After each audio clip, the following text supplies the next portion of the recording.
Saludos amigos de Contrapunto.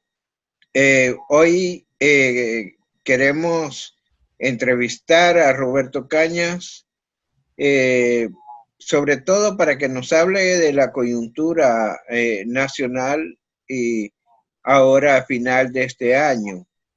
Pero como ustedes saben, Roberto Cañas fue firmante de los acuerdos de paz con los que se concluyó la guerra civil en El Salvador, una guerra civil que duró 12 años, pero que antes de la guerra civil hubo un periodo también convulso y en realidad que El Salvador nunca ha dejado de tener convulsión, Roberto.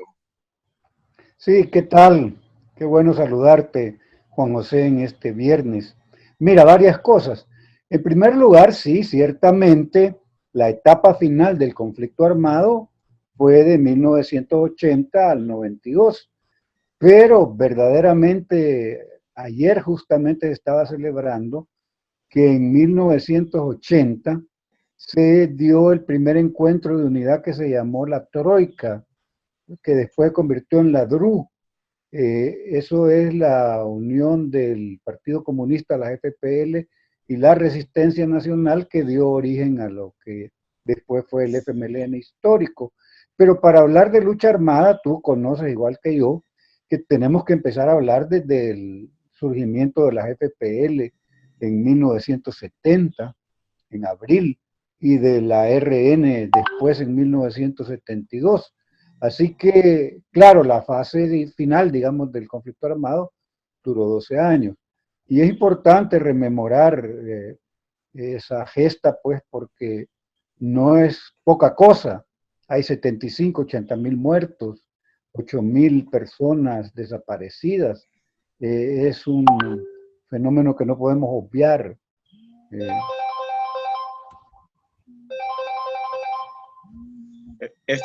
Roberto, y precisamente me gustaría que vos como protagonista de ese proceso, recuerdo yo que antes de que se firmara precisamente los acuerdos de paz o los acuerdos de Chapultepec, como se le denomina, hubo en el mes de diciembre hubo una tensión muy grande porque eh, el proceso de mediación que hacía las Naciones Unidas a través del secretario general Javier Pérez de Cuellar, eh, estaba que prácticamente iba a finalizar su periodo. Entonces, quedaba muy pocos días en diciembre y creo que, si mal no recuerdo, el 15 de diciembre en Nueva York hubo un suceso importante en el cual tú estabas presente. Bueno, hay varias cosas, Juan José. En primer lugar, decir que la recta final del proceso negociador justamente fue en Nueva York. Y ahí hay varias cosas. En primer lugar, el presidente Cristiani, presidente de la época en el país, no quería o no podía o estaba muy complicado para asistir a Nueva York. Él nunca aceptó la idea de estar en la mesa, ocupó una modalidad que se llama de autoridad delegada en términos de técnicas de negociación, en la que envió una comisión a la que tenía que informarle a él, pero él nunca se sentó, pero se necesitaba que estuviera más cerca. Hay que ubicarse que en 1991 no había este tipo de comunicación que estamos teniendo ahora, Juan José, ni habían correos electrónicos, se hacía todo en el mejor de los escenarios por teléfono. Entonces, había una fuerte presión para que el presidente Cristiani no llegara a Nueva York.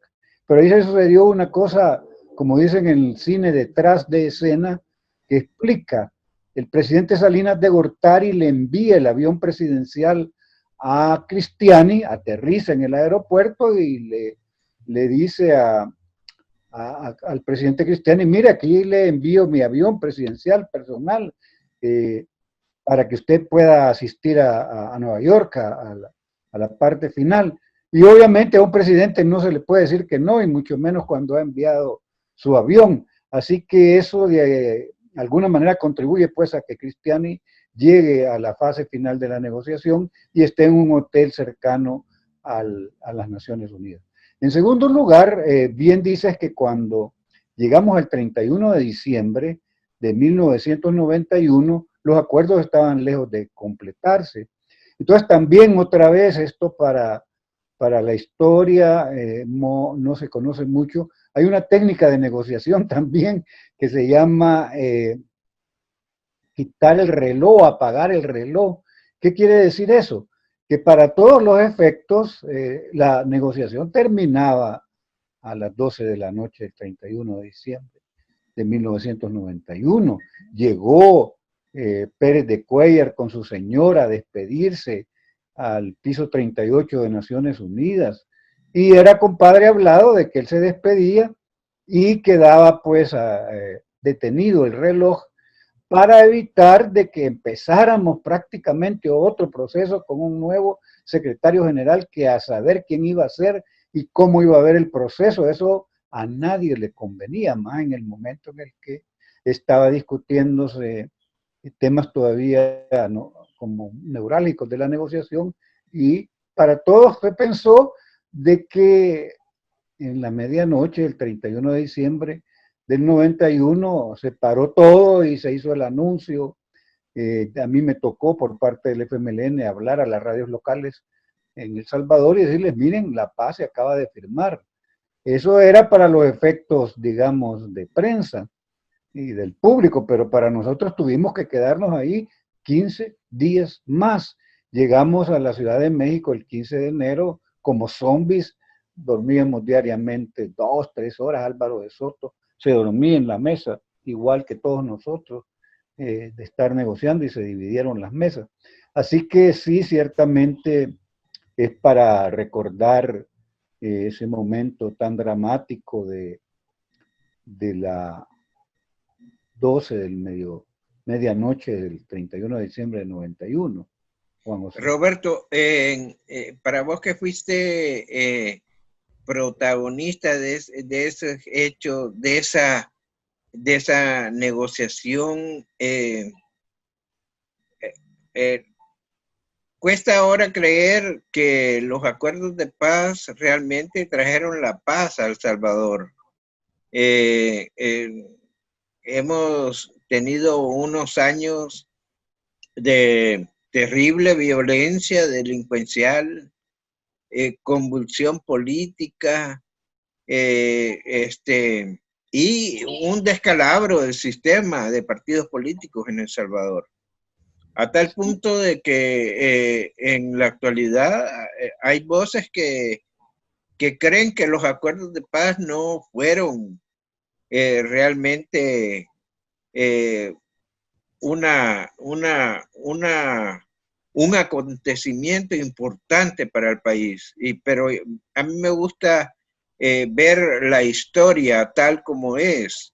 Una cosa fueron los acuerdos de paz y todo lo que se vivió para lograrlo, y otra cosa el desarrollo posterior de la política en El Salvador. ¿No lo ves así? No, bueno, es buen punto este, Juan José, que estás planteando, porque hay que decirlo con toda claridad, de manera contundente. Los acuerdos de paz son la reforma política más importante de la segunda mitad del siglo XX. Una reforma que abarcó lo electoral, ciertamente, lo del sistema judicial, lo de la Fuerza Armada, se creó una nueva policía, es decir, no fue poca cosa lo que se logró como resultado del acuerdo.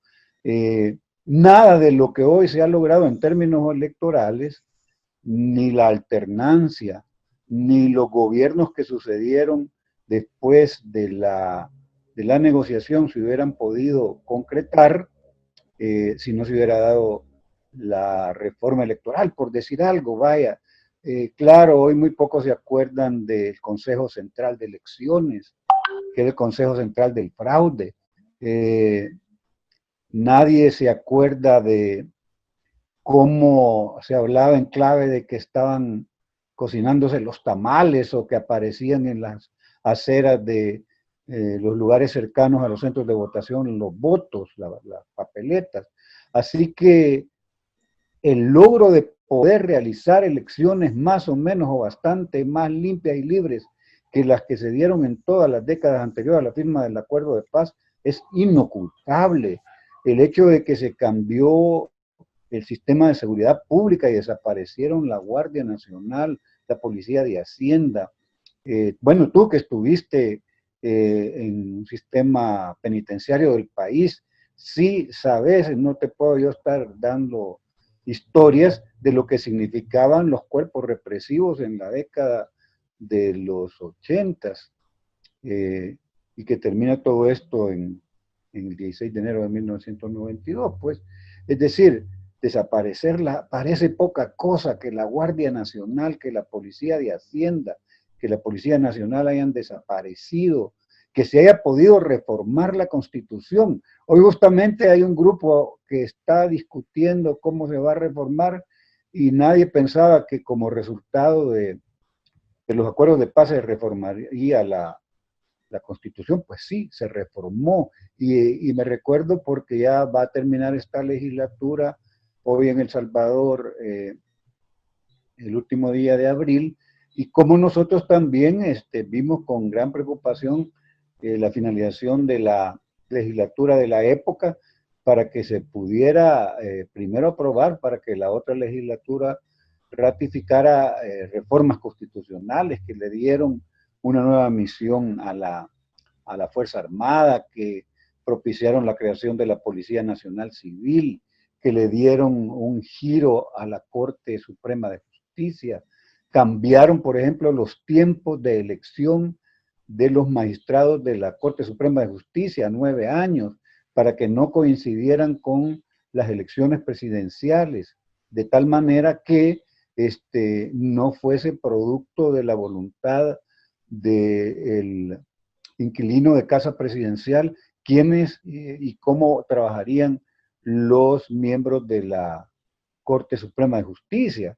Es decir, podríamos hablar largo del significado de cada una de las reformas, la electoral, la judicial, la económico-social ciertamente tuvo menos desarrollo, pero es importante destacar el espíritu de ese punto de los acuerdos.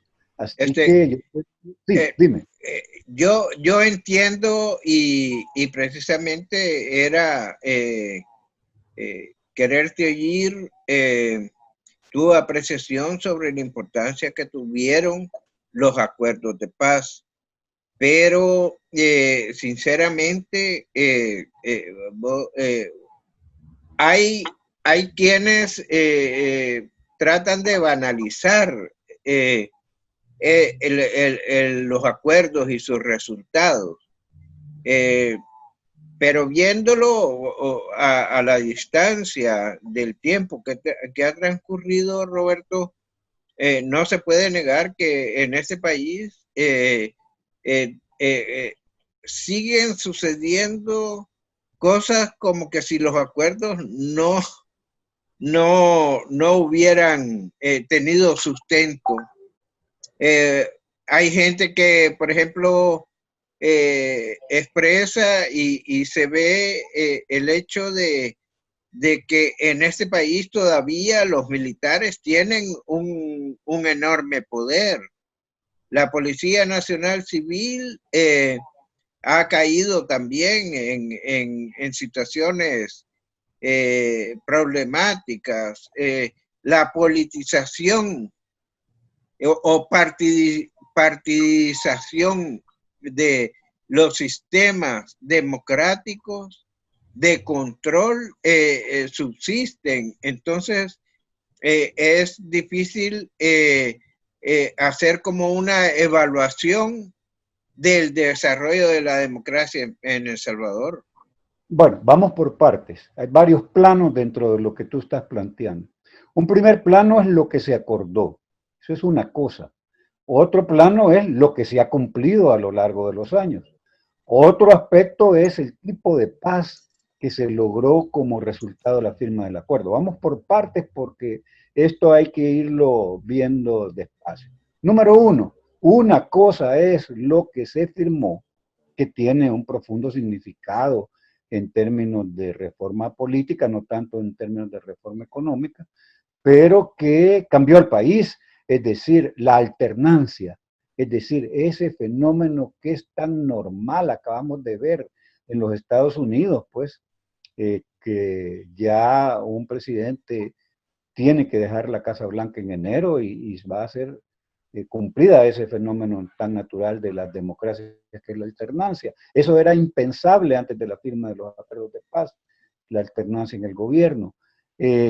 Entonces, que no se haya llegado a cumplir totalmente los acuerdos, que unos se cumplieron a medias, que otros no se cumplieron, no demerita el significado que tienen. Es decir, cualquiera, Naciones Unidas, internacionalmente, comparemos el estado del acuerdo en Colombia, que ha tenido la guerrilla más antigua de América Latina y sus dificultades para poder concretar ese acuerdo. Nada que ver con lo exitoso que fue el acuerdo de paz en El Salvador, que planteó que la guerrilla destruyera sus armas. Es decir, es poca cosa 80,000 muertos. Es decir, es poca cosa pensar que fue parte del conflicto este-oeste, el conflicto salvadoreño, que estamos hablando de que se usaba un nivel de sofisticación de los recursos militares muy grande. La guerrilla tuvo cohetes tierra-aire, en fin, no fue una insurrección de 3 días, pues, que no es explicable entenderla si no se comprende que tenía un respaldo popular significativo. Otra cosa, en la teoría de la paz, se habla en primer lugar de una paz, digamos, negativa. La paz negativa es aquella en la que consiste en que simplemente los fusiles se callan.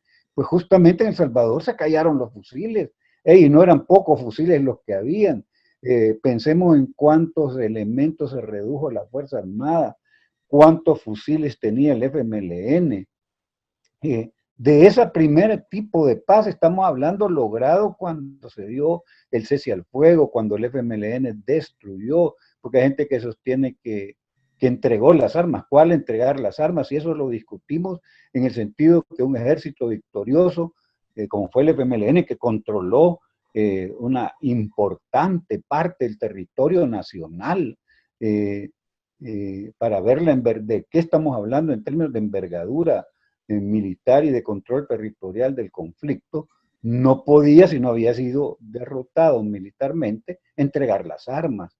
Es decir, entonces, claro, lo que hay ahora y lo que se empezó a desarrollar casi inmediatamente después de la firma de los acuerdos de paz es un conflicto social de una profundidad muy grande que fue generado por la delincuencia pandilleril, pues, y por el narcotráfico. Pero esa es otra cosa, pues. No se puede a la ligera decir, no hubo paz, no sirvieron de nada los acuerdos. Y hay gente que es todavía más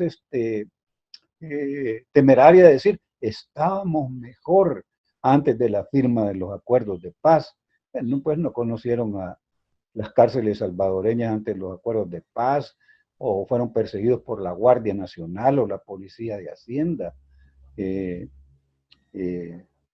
Estar en el Castillo preso, donde hoy es la Policía Nacional Civil, o sea, por eso es tan importante. Yo he estado insistiendo en la necesidad de que en San Salvador exista un museo de los acuerdos de paz, que exista una fundación de cultura de paz para que esto se convierta en algo vivo.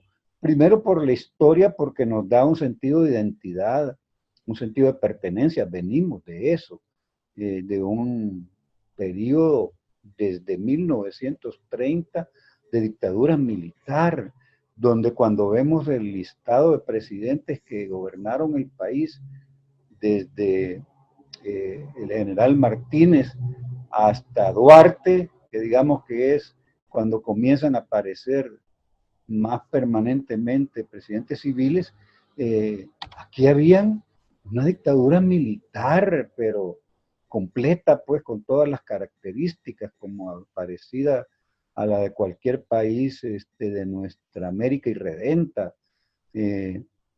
Somoza, Trujillo, ellos estuvieron solo como personas muchos años. Aquí se fueron cambiando los militares, pero la dictadura era de carácter militar. Claro.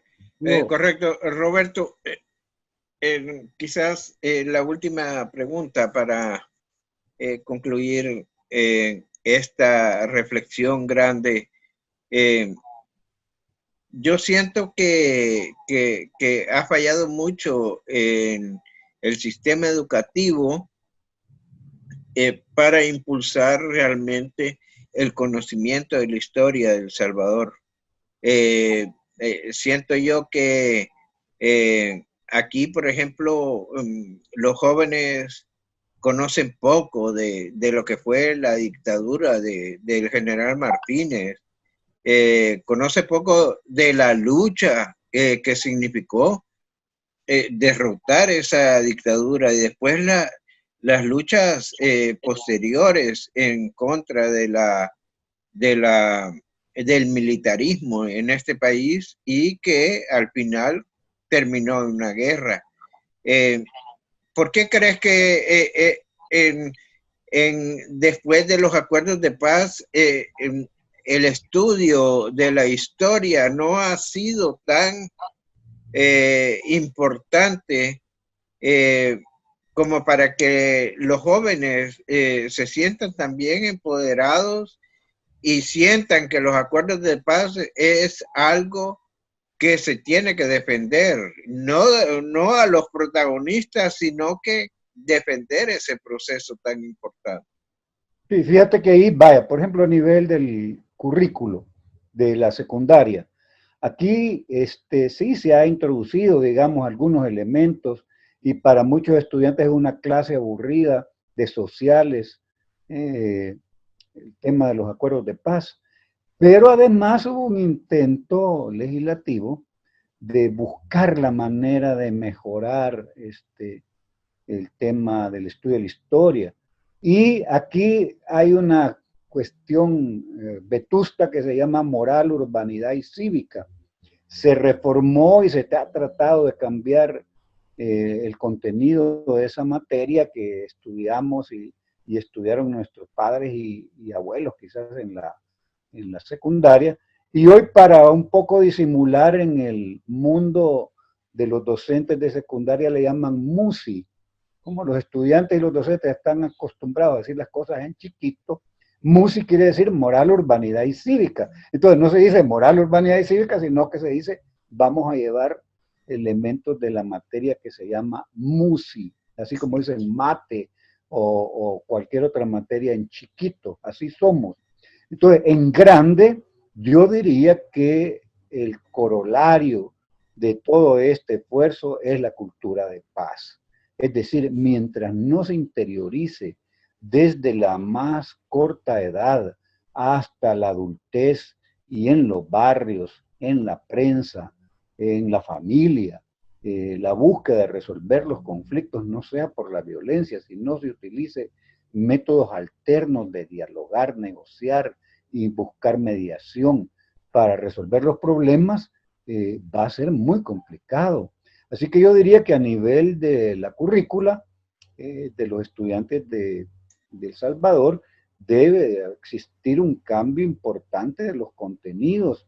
Lo de Roque, por ejemplo, está pendiente, el papel de los intelectuales en ese periodo tan importante de la historia, no solo del conflicto armado, sino que de la dictadura de José María Lemos, por decir un momento importante de la situación del país en la que muchos intelectuales salvadoreños tuvieron un papel de primer orden.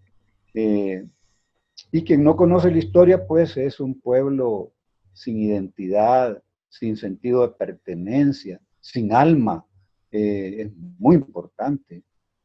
Ojalá que el año próximo podamos ver concretada la iniciativa de la Organización de la Cultura de Paz, pues como una estructura orgánica que pueda desarrollar su actividad en las escuelas, en la comunidad, que dé cursos a los periodistas también, que esté presente, pues, pero no como un planteamiento raro, sino como algo que es consustancial a la vida social. Yo tengo problemas en la casa con mis hijos, con el vecino, con el jefe, pueda arribar a utilizar esa cultura. Cultura es costumbre, cultura es tradición, porque aquí la cultura es de la violencia, que la vemos planteada en la calle cuando un semáforo se pone en verde y yo no me he dado cuenta que cambió y tengo que soportar que me estén pitando de una manera que solo le entendemos los salvadoreños, el vehículo o los vehículos de atrás.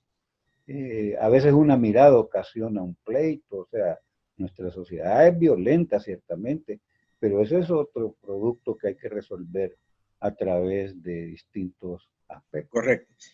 Roberto, para finalizar, este año está próximo, ya son pocos días lo que les quedan a este año. ¿Cuál es tu mensaje? Me gustaría que en 2 minutos nomás me dijeras cuál es tu mensaje para los salvadoreños para arrancar el próximo año, que también va a ser crucial para Bueno, yo la creo sociedad. que sí, ciertamente la solidaridad, la unidad de los salvadoreños ante el dolor y los problemas de la población debe ser el elemento guía. Es decir, si nosotros no somos sensibles al dolor de nuestros conciudadanos, vamos mal. Yo creo que la fiesta tiene que ser en casa, tiene que ser en la familia más cercana. Qué pena que hoy no podamos darnos el abrazo con la familia extendida, pero lo vamos a hacer, todo pasa en el futuro y que no vale una vida, una fiesta, debemos de quedarnos en la casa y cuidar las medidas. Y para el año próximo las tormentas tropicales generen deslaves, deslizamientos de tierra y tengamos que lamentar tanto muerto y tanta destrucción. O sea, la palabra que debe privar en 2021 es el reto, el desafío, la unidad, la solidaridad, son palabras claves que nos pueden llevar a sacar adelante este país.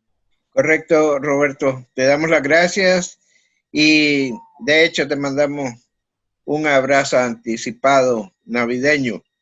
Que estés bien y te esperamos también en los próximos días para tal vez pudiéramos dar un análisis sobre cómo queda en este año la situación política del país, dado la época de elecciones que vienen para el año que viene. Muchas gracias, Roberto. Gracias a ti, Juan José, un abrazo a todos, que la pasen bien. Gracias.